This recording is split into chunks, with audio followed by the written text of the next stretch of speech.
In previous video we discuss about array कि हमारा array किस तरीके से डिक्लेयर होता है, मेमोरी में किस तरीके से रिप्रेजेंट होता है। Now we discuss about the operations on array.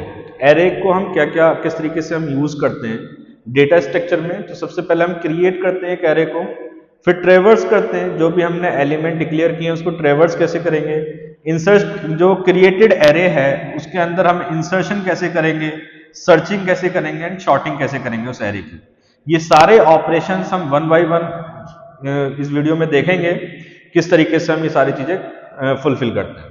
तो सबसे पहले हम बात करते हैं क्रिएट ऑफ एरे, कैसे हम एरे को क्रिएट करते हैं। तो सबसे पहले तो हम हेडर फाइल लेते हैं,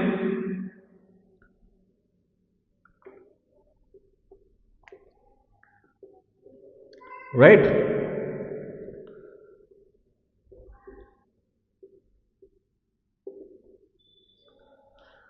दो हेडर फाइल्स हमने ली, stdio and conio. You know about these all header files की कैसे काम करते हैं।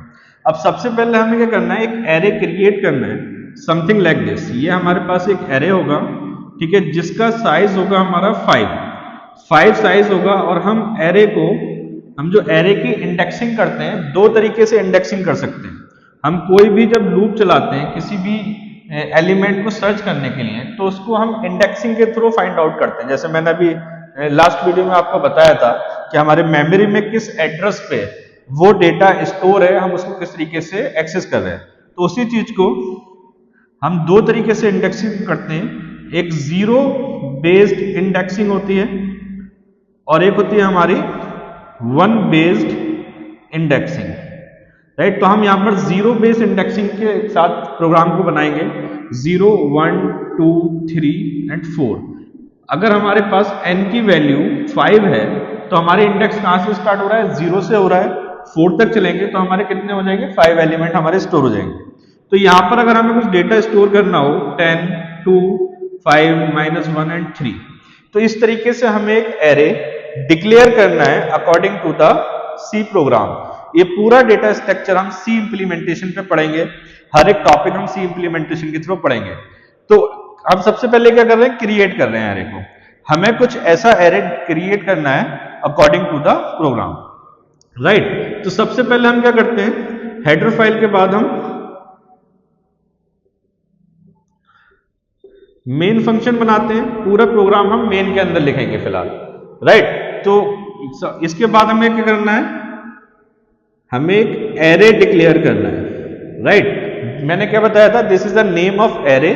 और उसके बाद हम क्या लिखते हैं, स्क्वायर ब्रैकेट के अंदर उसका साइज लिखते हैं। तो इस तरीके से हम यहां पर साइज लिख देंगे। सपोज करो मैंने यहां पर 5 साइज लिखा है, so this is a declaration of array, right. हम यहां पर क्या करेंगे, हम यूजर से इनपुट लेंगे।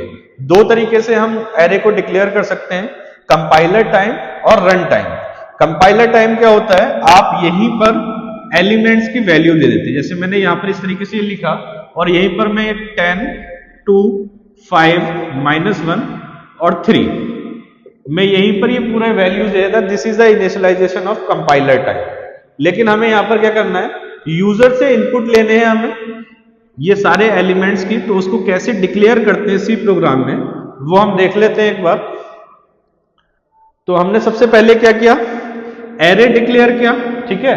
अब एरे क्या है, एरे हमारा कॉन्टिग्युअस मेमोरी एलोकेशन पे काम करता है। एरे क्या करता है, कॉन्टिग्युअस मेमोरी एलोकेशन, मतलब एरे को आपने 5 साइज दिया है, तो मेमोरी के अंदर ये जो मेमोरी हमने लास्ट टाइम एग्जांपल पढ़ा था, मेमोरी के अंदर 5 × 4 = 20 बाइट्स एलोकेट हो जाएगी at the time of declaration of this array, right. तो सपोज करो यहां पर हमारा जो है 5 स्टोर हुआ है, सॉरी यहां पर हमारा 10 स्टोर है, फिर 2 5 -1 and 3, and this every column is hold 4 byte. मैंने एक जगह करके लिख दिया है, मतलब अगर हम यहां पर 100 से शुरू करेंगे तो 104 तक ये स्टोर होगा, 108 तक ये स्टोर होगा, 112 तक ये स्टोर होगा, 116 तक ये स्टोर होगा और 119 तक ये स्टोर, सॉरी 120 तक ये स्टोर होगा, लाइक दिस, ठीक है। तो यहां पर ये जो हमने स्टोरेज किया है, ये जो स्टोरेज हमने किया है, ये हमारा क्या हुआ, एक फिक्स अमाउंट ऑफ स्टोरेज, यानी कि ये इतना स्टोरेज आपका फिक्स कर दिया गया, इसको बोलते हैं कॉन्टिग्युअस मेमोरी एलोकेशन। तो एरे हमारा कहां पर काम करता है, कॉन्टिग्युअस मेमोरी एलोकेशन पर काम करता है, राइट। अब इसके बाद हम क्या करेंगे, यूजर से एक इनपुट ले लेते हैं, printf enter the size of array, right. हमने क्या किया, हमने यहां पर साइज डिफाइन कर रखा है, देखिए आप यहां पर हमने साइज डिफाइन कर रखा है, लेकिन हम यूजर से भी पूछ रहे हैं कि कितने एलिमेंट उसको, कितने साइज का एरे उसको चाहिए, राइट। तो आपको क्या करना है, एरे के अंदर बाउंड चेकिंग का कॉन्सेप्ट नहीं होता।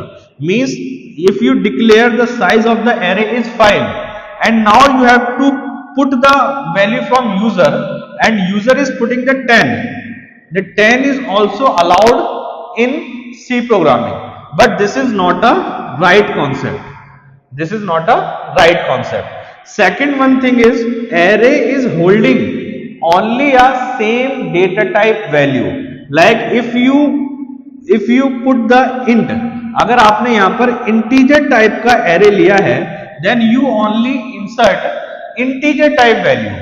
Means जैसे हमने यहां पर लिया है int array 5, then you only, आप क्या इसमें कर सकते हैं, 1 2 10 50 20, these type of values allowed only if you take the arrays integer type. You cannot insert 1 s 4 3, आप इस तरीके से इसमें डेटा नहीं डाल सकते। This is a wrong method, this is a right method. If you take char array 5, now you put only the character value in array, like s a l m a, right, and n, something like this, right. You cannot put the value as 1 l 2 something like this. This is a wrong method and this is a right method. जो भी data type आपने array के name से पहले लिखा है, वही values आप इसके अंदर इंसर्ट कर सकते हो। अब दूसरी बात आती है बाउंड चेकिंग की। जैसे मैंने अभी आपको बताया कि यहां पर एरे का साइज आपने 5 ले रखा है और आप यहां यूजर से पूछ रहे हैं। यूजर से जब आप पूछते हैं तो क्या लिखते हैं, स्कैनएफ लिखते हैं। जब यूजर से कुछ इनपुट कराना होता है तो इंटीजर टाइप है तो %d लिख देंगे हम, एंड ऑपरेटर लगाएंगे एड्रेस के लिए और क्या लिखेंगे यहां पर n।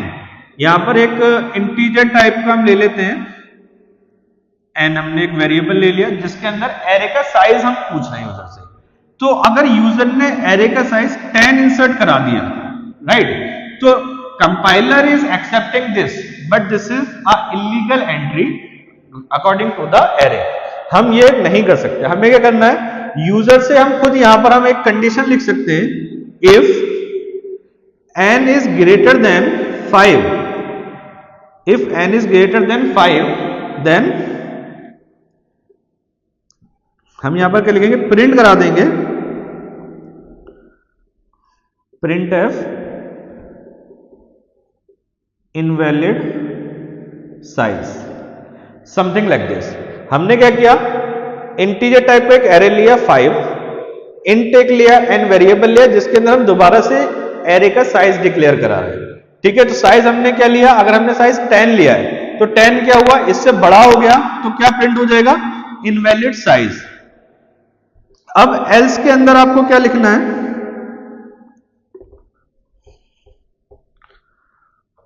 ठीक है, ये आप लिख सकते हैं। अब मैं एल्स के अंदर की कहानी बता रहा हूं आपको, क्या लिखना है आपको। तो आपने यूजर से साइज ले लिया, उसके बाद आप क्या कर रहे हैं, printf enter elements in array. हम एरे के अंदर एलिमेंट एंटर कर रहे हैं। अब एरे के अंदर एलिमेंट कैसे कराते हैं? अब सपोज करो हमने क्या किया है, एरे 5 साइज का लिया है, तो ये 5 साइज का एरे हमारे पास यहां पर है, ये हमने 5 साइज का एरे डिक्लेयर कर लिया, राइट। अब हमें कहां से करना है, 0 से एलिमेंट को इंसर्ट कराना है, फिर 1 पे जाना है, फिर 2 पे, फिर 3 पे, फिर 4 पे। अकॉर्डिंग टू दिस पैटर्न हम क्या लेते हैं, एक लूप लेते हैं। हमने एक फॉर लूप लगाया, ठीक है, और फॉर लूप कहां से चलाएंगे, देखो आई ये हमारा क्या है, इंडेक्स है, this is a I, right. अब हमें आई को कहां से इनिशियलाइज करना है, 0 से, पहला एलिमेंट हमारा 0 पे जाएगा, राइट। उसके बाद हम कंडीशन लिखेंगे आई लेस देन एन होना चाहिए। लेस देन एन मतलब ये जो आपने साइज लिया है इससे छोटा होना चाहिए, क्यों, क्योंकि हम 0 से इंडेक्स स्टार्ट कर रहे हैं। और क्या कर देंगे हम, आई प्लस प्लस एक एक करके हम इंक्रीमेंट करते रहेंगे। जब ऐसा हम करेंगे तो यूजर से इनपुट ले रहे हैं एलिमेंट्स का, तो हम क्या लिखेंगे, scanf percentage D and array of I. तो देखो इसमें क्या होगा, सबसे पहले आई की वैल्यू क्या हुई, 0 हुई, तो 0 इंडेक्स पे हम गए। 0 इंडेक्स पे हमें क्या करना है, यूजर से इनपुट लेना और कहां पे स्टोर करा देना है, जो भी आई इंडेक्स पर एलिमेंट आएगा। तो यहां पर हमने सपोज करो 10 प्रिंट करा दिया, फिर से लूप चेक हुआ, आई की वैल्यू, फिर से लूप चेक हुआ, आई प्लस प्लस हुआ, आई की वैल्यू क्या हो गई, अब आई हमारा यहां पर आ गया, आई इक्वल्स टू 1, राइट। फिर चेक हुआ आई लेस देन एन, हाँ आई लेस देन एन है, और एन की वैल्यू क्या है हमारी, 5 है, एन की वैल्यू क्या है, हमने यहां पर 5 ले रखी है, n इज इक्वल्स टू 5, तो लेस देन है, फिर से लूप चलेगा, है ना। लूप के अंदर क्या चलेगा, फिर से आई की 1 पे जो है हम डेटा स्टोर कर देंगे, यहाँ पर 2 स्टोर करा दिया हमने, फिर इंक्रीमेंट होगा एक, आई आपका यहाँ आ जाएगा, ठीक है। फिर कंडीशन चेक होगी, आई लेस देन एन होना चाहिए, लेस देन एन है, तो यहाँ पर फिर से हम डेटा प्रिंट करा देंगे 20 एंड 30 समथिंग लाइक दिस। एक एक करके ऐसे इंक्रीमेंट करते रहेंगे, जैसे ही आई लेस देन एन होगा, आई की वैल्यू जैसे इससे आगे जाएगी लूप टर्मिनेट होगा और हम बाहर आ जाएंगे। So this is a declaration of, this is a creation of array, right. हमने क्या किया, एक इंटीजर टाइप का एरे लिया, एक इंटीजर टाइप का वेरिएबल लिया n, उसके अंदर हमने enter the size of array कराया और यूजर से एरे का साइज पूछ लिया।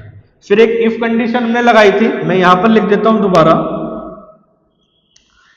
इसके बाद आपको ये लिखना है, उसके बाद ये लिखना है, if n is greater than 5 then क्या होना चाहिए, printf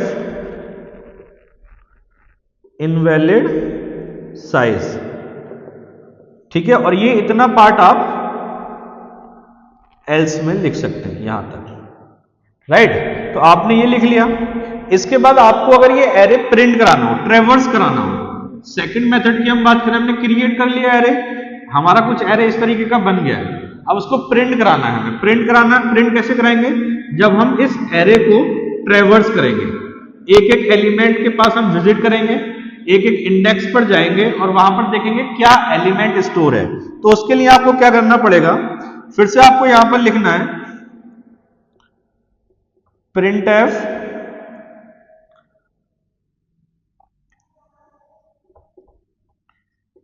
एलिमेंट्स आर, जो भी एलिमेंट्स उसके अंदर है वो शो करा दे।